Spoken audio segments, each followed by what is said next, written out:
Oke, selamat datang semuanya. Hari ini kita akan ngobrolin sesuatu yang kedengarannya mungkin abstrak ya, tentang spiritualitas, tapi hasilnya itu nyata banget. Kita bakal bedah bareng-bareng gimana caranya memperluas kesadaran kita untuk menciptakan hidup yang ya terasa ajaib. Coba deh kita mulai dari pertanyaan ini.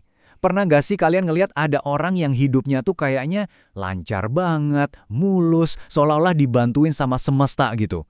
Sementara hidup kita sendiri rasanya kok penuh perjuangan, kerja keras terus-terusan.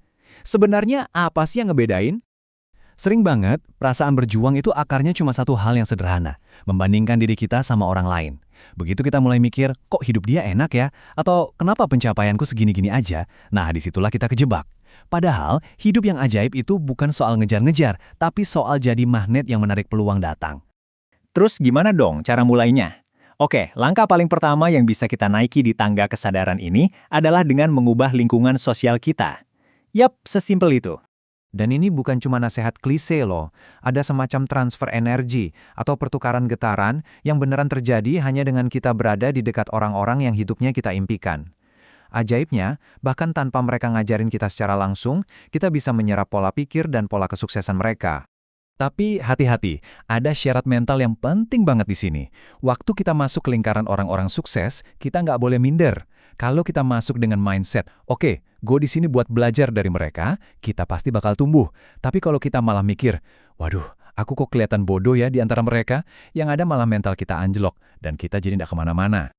Nah, cerita ini keren banget buat ngegambarin poin tadi. Katanya, sopir seorang kiai itu kadang bisa jadi lebih sukses daripada murid-muridnya. Kenapa? Ya karena dia deket terus, interaksi yang konstan, kedekatan fisik, itu ternyata efeknya bisa lebih dahsyat daripada pembelajaran formal di kelas. Oke, urusan lingkungan eksternal beres.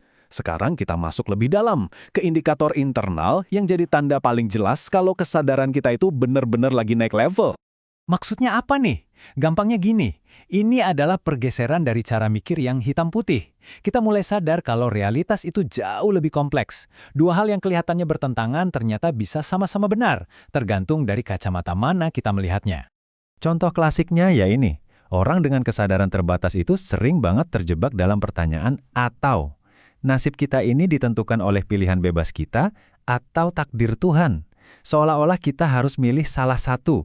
Nah, kesadaran yang lebih luas mampu menerima kalau ini bukan pilihan, tapi sebuah kesatuan.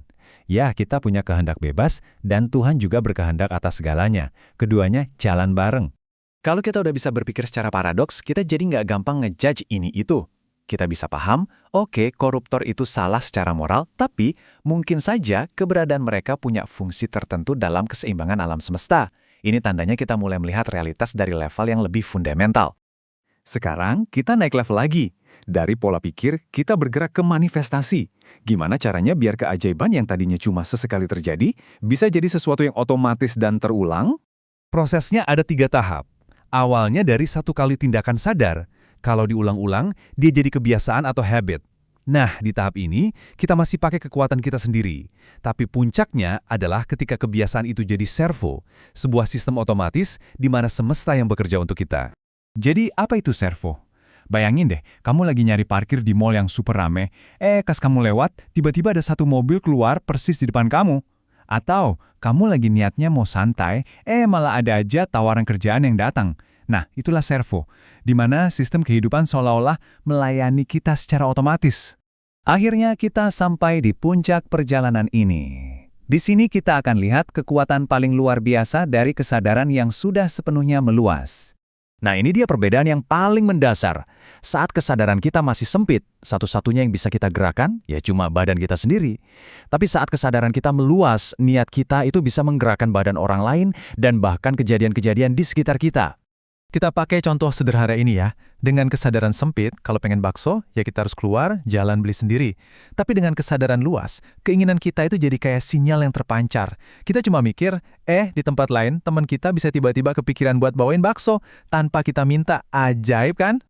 Dan ini nggak cuma berlaku buat hal-hal kecil loh. Coba dengerin kutipan ini. Selama sang pembicara ada di Israel, terjadi gencatan senjata. Begitu dia pergi, konflik pecah lagi. Apa ini cuma kebetulan? Atau ini adalah bukti sinkronisitas skala besar yang nunjukin gimana kesadaran seseorang bisa selaras dengan peristiwa global? Ujung-ujungnya, semua ini nyambung ke hasil yang sangat nyata. Misalnya pertumbuhan finansial, ada jalur linear, jalur kerja keras, main aman, pertumbuhannya stabil tapi lambat. Ini kayak kita mengejar uang. Terus ada jalur eksponensial, jalur keselarasan dan berani ambil resiko. Pertumbuhannya bisa berupa lompatan-lompatan ajaib yang nggak terduga. Di sini, kita bukan lagi ngejar uang, tapi uang yang menjemput kita. Jadi saya mau tutup bahasan kita kali ini dengan satu pertanyaan untuk direnungkan. Selama ini, fokus kita lebih kemana? Apakah kita sibuk kerja keras buat mengejar hasil di luar sana? Atau kita sudah mulai fokus ke dalam untuk membentuk diri menjadi pribadi yang dicari oleh kesuksesan, dihampiri oleh peluang, dan didatangi oleh keajaiban? Pilihan ada di tangan kita masing-masing,